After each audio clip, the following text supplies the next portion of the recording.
இந்த iPhone launch ஆகி கிட்டத்தட்ட 3 வருஷம் ஆச்சு. பட் இந்த வருஷம் மட்டும் இந்த ஐஃபோன் 13 ஆப்பிள் வந்து 16 மில்லியன் யூனிட் வந்து செல் பண்ணியிருக்காங்க. It's a big number. Oppo இந்த வருஷம் மட்டும் 9 ஃபோன் மாடல் லான்ச் பண்ணியிருக்காங்க. இவ்வளோ மாடலை லான்ச் பண்ண ஒப்போவே இந்த வருஷம் 25 மில்லியன் யூனிட்ஸ் தான் சேல்ஸ் பண்ணியிருக்காங்க. பட் ஆப்பிள் 2021 லான்ச் பண்ண ஐஃபோன் 13லேருந்து மட்டும் 16 மில்லியன் யூனிட்ஸ் வந்து சேல் பண்ணியிருக்காங்க. அதனால தான் சொன்னேன் இது வந்து ஒரு பிக் நம்பர்னு.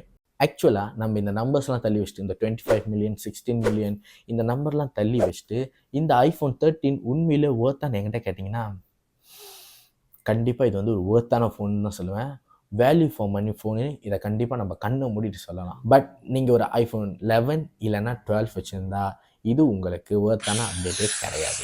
நான் சொல்கிறது இந்த ஐஃபோன் 7 அண்ட் 7 ப்ளஸ் 8 இல்லைனா 8 ப்ளஸ் இந்த ஃபோன் வச்சுருக்காங்களே இவங்க எல்லாருக்குமே வந்து இது வந்து ஒரு ஒர்த்தான அப்கிரேட். காரணம் நானே வந்து ஒரு ஐஃபோன் 7 ப்ளஸ் யூஸர் தான். எனக்கு இந்த அப்கிரேடில் நிறைய டிஃப்ரென்ஸ் இருந்தது. அது எல்லாம் என்னென்ன டிஃப்ரெண்ட் அப்படின்னு உங்கள் கூட ஷேர் பண்ணிக்க தான் இந்த வீடியோவை மேக் பண்ணியிருக்கேன். ஸோ இந்த வீடியோவில் அது என்னென்ன டிஃப்ரெண்ட் எனக்கு எப்படி இருந்தது என் எக்ஸ்பீரியன்ஸ் வந்து இந்த வீடியோவில் வந்து உங்கள் கூட நான் ஷேர் பண்ணிக்க போகிறேன். ஒரு ஃபோனோட ரிவ்யூன்னு பார்த்தீங்கன்னா அதோட ஸ்க்ரீன்லேருந்து தான் ஸ்டார்ட் பண்ணுவாங்க. எல்லாருமே வந்து ஸ்க்ரீன்லேருந்து தான் ஸ்டார்ட் பண்ணுவாங்க. பட் இந்த ஃபோனோட ஒரு மிகப்பெரிய பாசிட்டிவாக நான் பார்க்குறது இதோட பேட்டரி தான். ஸோ அங்கேருந்து ஸ்டார்ட் பண்ணுவோம். ஸோ இந்த இந்த இந்த ஐஃபோனோட பேட்டரியோட ஒரே வேர்டில் சொல்லணும்னா அல்டிமேட். இந்த ஃபோனோட battery performance was ultimate. Okay, ஏன் அல்டிமேட் அப்படி சொல்கிறேன்னா இதுக்கு முன்னாடி நான் வந்து ஐஃபோன் 7 ப்ளஸ் யூஸர், உங்கள் எல்லாருக்கும் தெரியும். அந்த ஃபோன் நான் யூஸ் பண்ணும்போது கூடவே ஒரு பவர் பேங்க் வச்சுருப்பேன். பவர் பேங்கும் சேர்த்து நான் வாங்குவேன். காரணம் அந்த ஃபோனை வந்து ஒரு 3 இல்லை 4 வாட்டி சார்ஜ் பண்ணுற மாதிரி வரும். ஃபோன் வாங்கின புதுசில் கொஞ்சம் ஓகேவாக இருந்துச்சு. அப்புறம் ஒரு வருஷத்துலேயே வந்து ஃபோனோட பேட்டரி பர்ஃபார்மன்ஸ் வந்து ரொம்ப அடி வாங்க ஆரம்பிச்சிச்சு. ஃபோன் வந்து கிட்டத்தட்ட வந்து ஒரு நாளைக்கு ஒரு 3 வாட்டி சார்ஜ் போட்டால் தான் என்னால் ஃபுல்லாக வந்து யூஸ் பண்ண முடியும். ஸோ அந்த அளவுக்கு தான் வந்து பேட்டரி பர்ஃபார்மன்ஸ் இருந்துச்சு. இது வந்து ஸ்டார்டிங் ரேஞ்சில், அதாவது பேட்டரி பர்சன்டேஜ் வந்து 95 94ல் இருக்கும்போது இந்த மாதிரி ஆனிச்சு. அது இன்னும் கீழே வர பேட்டரி பர்ஃபார்மன்ஸ் ரொம்பவே மோசமாகிடுச்சு இந்த ஐஃபோன் 7 ப்ளஸில். பட் இப்போ நான் யூஸ் பண்ணுற இந்த ஐஃபோன் 13ல் பேட்டரி ஹெல்த் வந்து 89% வந்துருச்சு. பட் ஸ்டில் இதோட பர்ஃபார்மன்ஸ் இன்னும் நல்லாவே இருக்குது. இப்போ வரைக்கும் நான் எந்த விதமான ஒரு பவர் பேங்கும் கேரி பண்ணல. அது மட்டும் இல்லாமல் இதில் வந்து 15 வாட் ஃபாஸ்ட் சார்ஜிங் சப்போர்ட் கொடுத்துருக்காங்க. ஸோ ஐஃபோன் 7 ப்ளஸை கம்பேர் பண்ணும்போது இதில் சார்ஜ் வந்து ரொம்ப ஃபாஸ்ட்டாக வந்து ஃபுல் சார்ஜ் ஆகிறது. அடுத்து இந்த ஃபோனோட ஒரு மிகப்பெரிய பாசிட்டிவான விஷயமா நான் பார்க்குறது இந்த ஃபோனோட ஸ்க்ரீன். ஓகே, ஏன் இந்த ஃபோனோட ஸ்க்ரீன்னு பார்த்தீங்கன்னா இது வந்து ஐஃபோன் 7 ப்ளஸ் கூட கம்பேர் பண்ணும்போது இது வே மோர் பெட்டர். இதில் பார்த்தீங்கன்னா வந்து OLED பேனல் யூஸ் பண்ணியிருக்காங்க. ஸோ கலர் எல்லாம் வந்து கொஞ்சம் நல்லா டெப்த்தாகவே தெரியும். ஒரு மூவி இல்லைனா கேம் விளையாடும் போது ரொம்பவே ஸ்மூத்தாக இருக்கும். பட் ஐஃபோன் 7 ப்ளஸில் இது அப்படியே டோட்டலி டிஃப்ரெண்ட். ஐஃபோன் 7 ப்ளஸில் வந்து எல்சிடி பேனல் கொடுத்துருக்காங்க. எல்சிடி பேனல் கொடுத்ததுக்காக வந்து இந்த ஃபோன் வந்து ரொம்ப வந்து ஒரு சீப் குவாலிட்டியாக இருக்குது, யூஸ் பண்ண முடியாது அப்படிலாம் நான் சொல்ல மாட்டேன். இந்த ஃபோன் வந்து ஸ்டீல் யூஸபிள் தான். இந்த ஸ்க்ரீன் வந்து ஸ்டீல் யூஸபிள் தான். ஒரு மூவி பார்க்கறதுக்கு எல்லாம் ஓகேவாக தான் இருக்கும். பட் ஐஃபோன் 13 கூட கம்பேர் பண்ணும்போது இதோட ஸ்க்ரீன் கொஞ்சம் அடி வாங்கும். அது வந்து நம்ம மாற்றிக்கவே முடியாது. ஸோ இது ஐஃபோன் டு ஐஃபோன் கம்பேர் பண்ணும்போது இதோட ஸ்க்ரீன் கண்டிப்பாக கொஞ்சம் அடி வாங்கும். ஆப்பிள் இந்த ஐஃபோன் 13ஓட டிஸ்பிளேவை ட்ரூ டோன் டிஸ்பிளேன்னு சொல்கிறாங்க. ட்ரூ டோன் டிஸ்பிளேனா இப்போ நீங்கள் ஐஃபோன் 7 ப்ளஸ் யூஸ் பண்ணும்போது அது ஜஸ்ட் அதோட பிரைட்னஸ் கண்ட்ரோலரை ஃபாலோ பண்ணணும். நீங்கள் எவ்வளோ பிரைட்னஸ் வைக்கிறீங்களோ ஸ்க்ரீனில் ஃபாலோ பண்ணணும். அந்த பிரைட்னஸ்லாம் வந்து ஸ்க்ரீனில் வச்சுருக்கோம்.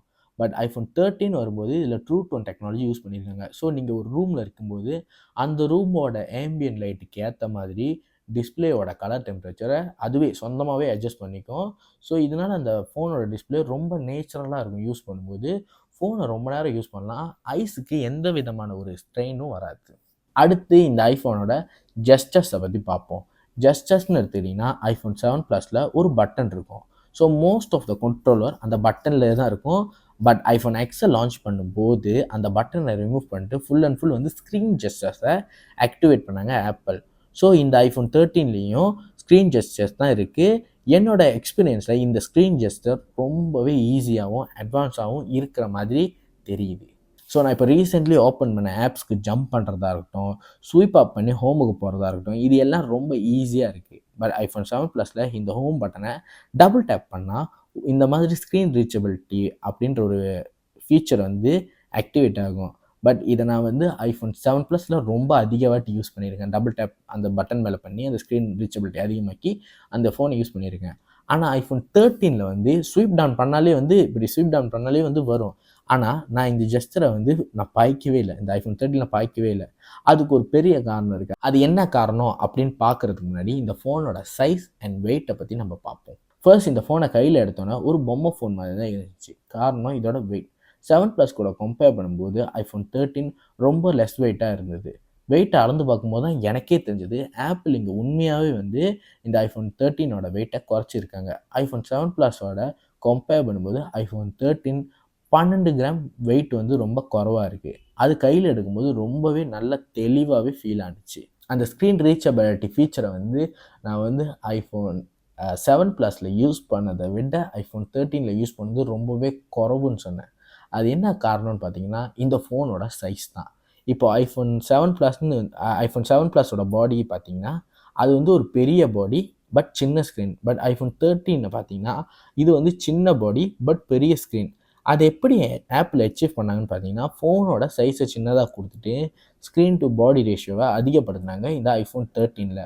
இதனால தான் வந்து இந்த ஐஃபோன் 13 வந்து ஒன் ஹேண்டில் யூஸ் பண்ணுறதுக்கு ரொம்பவே வந்து ஈஸியாக இருந்துச்சு. ரொம்ப ஈஸியாக இருந்துச்சு. அதுக்காக ஃபுல் ஃப்ளெட்ஜாக வந்து நான் வந்து ஒன் ஹேண்ட்லேயே வந்து இந்த ஐஃபோன் 13 யூஸ் பண்ணிடுவேன் அப்படின்னு சொல்ல முடியாது. ஐஃபோன் 7 ப்ளஸ் கூட கம்பேர் பண்ணும்போது இதை வந்து ஒன் ஹேண்டில் யூஸ் பண்ணுறது அப்படின்றது குவைட் பாசிபிள் தான், குவைட் ஈஸி தான். ஐஃபோன் எடுத்துக்கிட்டிங்கன்னா இல்லை ஸ்மார்ட் ஃபோன் எடுத்துக்கிட்டிங்கன்னா அதில் வந்து கேமரா செக்மெண்ட் அப்படின்ற ஒரு விஷயம் வந்து ரொம்ப பெரிய ரோல் வந்து ப்ளே பண்ணும். இன்றைக்கி தேதிக்கு வந்து கேமரா, அதாவது ஸ்மார்ட் ஃபோன் கேமரா அப்படின்றது ஒரு தவிர்க்க முடியாத முக்கியமான விஷயமா இந்த ஜென்ரேஷன் பீப்புள் வந்து பார்க்குறாங்க.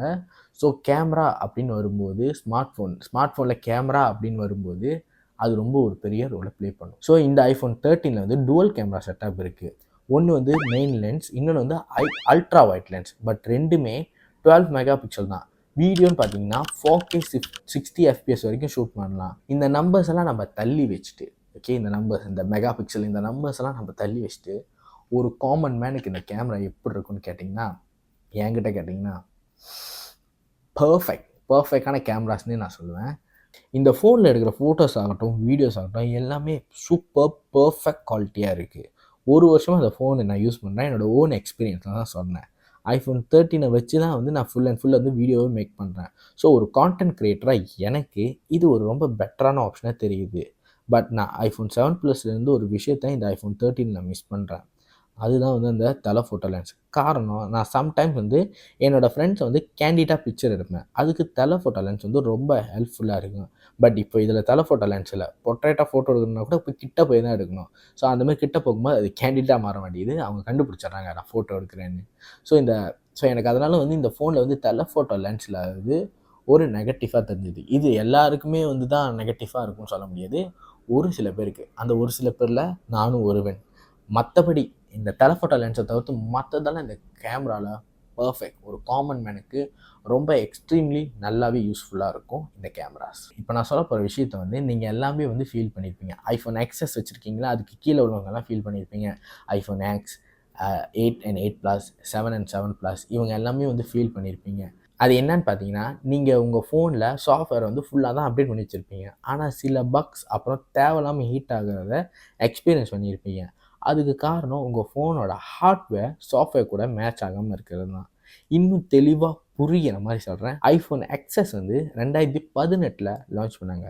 2018 ஆப்பிளோட latest software iOS 12. So Apple iPhone XSல iOS 12 இன்க்ளூட் பண்ணாங்க.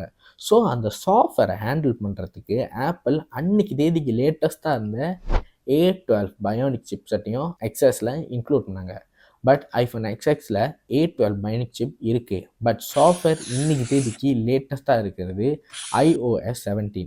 இந்த சாஃப்ட்வேரை A12 பயோனிக்னால ஈஸியாக ஹேண்டில் பண்ண முடியாது. அந்த சாஃப்ட்வேரை கொஞ்சம் கஷ்டப்பட்டு தான் ஹேண்டில் பண்ணும். ஸோ அதுக்காக தான் இந்த ஹீட்டிங் பக் இஷ்யூ எல்லாமே வருது. பட் ஐஃபோன் 13 வந்து இந்த iOS 17 ஓரளவுக்கு ஈஸியாகவே மேனேஜ் பண்ணிடும், ஹேண்டில் பண்ணிடும். ஏன்னா இதில் வந்து A15 பயோனிக் சிப் கொடுத்துருக்காங்க. ஸோ iOS 17 வந்து ஹேண்டில் பண்ணுறது அப்படின்றது இந்த A15 பயோனிக் வந்து அவ்வளோ பெரிய விஷயமா இருக்காது. ஸோ பெர்ஃபார்மன்ஸ் வைஸ் பார்த்தீங்கன்னா இந்த ஃபோன் வந்து வே மோர் பர்ஃபெக்ட். ரொம்ப வந்து ஈஸியாக வந்து எந்த ஒரு லேக்கோ இல்லை எந்த ஒரு ஹீட்டிங் இஷ்யூவை நான் வந்து ஃபேஸ் பண்ணல இந்த ஒரு வருஷத்தில். ஸோ என்னை பொறுத்த வரைக்கும் இதோட பெர்ஃபார்மன்ஸும் வந்து ஒரு டாப் நாச். ஓவராலாக என்னோட ஒப்பீனியன் என்னன்னு பார்த்தீங்கன்னா, இந்த வீடியோவிலேருந்து இப்போ இந்த ஐஃபோன் 13 பற்றி மட்டும் இல்லை, இப்போ ஓவராலாக வந்து பர்ச்சேசிங் பண்ணுறதை பற்றி தான் என்னோட வந்து ஒப்பீனியனாக இருக்கும். ஏன்னு பார்த்தீங்கன்னா, சில பேர் வந்து அவங்களோட யூஸ் கேஸ் என்னன்னு தெரியாமலே ஃபோன் வாங்குறாங்க. இப்போ உதாரணத்துக்கு வச்சுக்கோங்க, நான் வந்து ஒரு வீடியோ கிரியேட்டர், எனக்கு வந்து இந்த யூஸ் அந்த யூஸ் ஃபோட்டோ அந்த மாதிரி எல்லா யூஸும் இருக்குது. பட் ஸ்டில் எனக்கு இந்த ஐஃபோன் 13 வந்து இனஃப், மோர் தென் இனஃப் தான். ஆனால் நான் சில பேர் பார்த்துருங்க, 13 pro, 14 pro max, 13 pro max, 14 pro max, 15 pro max இதெல்லாம் வச்சுருப்பாங்க. தப்பு சொல்ல கிடையாது, காசு இருந்தால் யார் வேணால் என்ன வேணால் வாங்கலாம். ஆனால் நான் என்ன சொல்ல வரேன்னா, உங்களுக்கு யூஸ் கேஸ் பார்த்துக்கோங்க. இப்போ சப்போஸ் இப்போ நிறைய பேர் நான் அந்த ப்ரோ மேக்ஸ் வச்சுருக்கவங்கலாம் கேட்குறேன், உங்கள் ஃபோனில் ப்ரோ ரெஸ் அப்படின்ற ஒரு விஷயம் இருக்கும். அது யார் யார் யூஸ் பண்ணியிருக்கீங்கன்னு எனக்கு தெரியாது. அந்த சினிமேட்டிக் மோட் அதையும் எத்தனை வாட்டி யூஸ் பண்ணியிருக்கீங்கன்னு எனக்கு தெரியாது. அந்த லைடா சென்சார் கேமராக்கு பின்னால் இருக்கும், அதுவும் எத்தனை வாட்டி யூஸ் பண்ணியிருக்கீங்கன்னு உங்களுக்கு தெரியாது. யூஸ் பண்ணியிருக்கீங்களானே உங்களுக்கு தெரியாது. அப்படி ஒரு ஃபீச்சர் இருக்கானே உங்களுக்கு தெரியாது. ஸோ இப்படிலாம் தெரியாமல் ஓகே அது ஹை எண்ட் ப்ரோ மேக்ஸ்னால் அது ஹை எண்ட், அது வந்து நல்ல பெர்ஃபார்மன்ஸ் கிடைக்கும். அப்படி கிடையாது, எல்லா ஃபோன்லேயும் நல்ல பெர்ஃபார்மன்ஸ் தான் கிடைக்கும். அதோட ஃபீச்சர்ஸ் தான் மாறும். ஸோ என்னை பொறுத்த வரைக்கும் ஒரு விஷயம் வாங்க போகிறீங்கன்னா, அது உங்களோட யூஸ் கேஸ் கரெக்டாக இருக்குமா இல்லையான்னு பார்த்துட்டு வாங்குறது பெட்டர். என்ன மாதிரி நீங்களும் வந்து கொஞ்சம் நல்லா யோசித்து இதுக்கப்புறம் முடிவெடுப்பீங்க. ஒரு பர்ச்சேஸ் பண்ணும்போது இந்த மாதிரிலாம் பண்ணுவீங்கன்னு நம்பி தான் இந்த வீடியோ வந்து நான் மேக் பண்ணியிருக்கேன். ஸோ ஹோப்ஃபுல்லி இந்த வீடியோ வந்து உங்களுக்கு கண்டிப்பாக ஹெல்ப்ஃபுல்லாக இருக்கும். பாய், இன்னொரு வீடியோவில் பார்ப்போம்.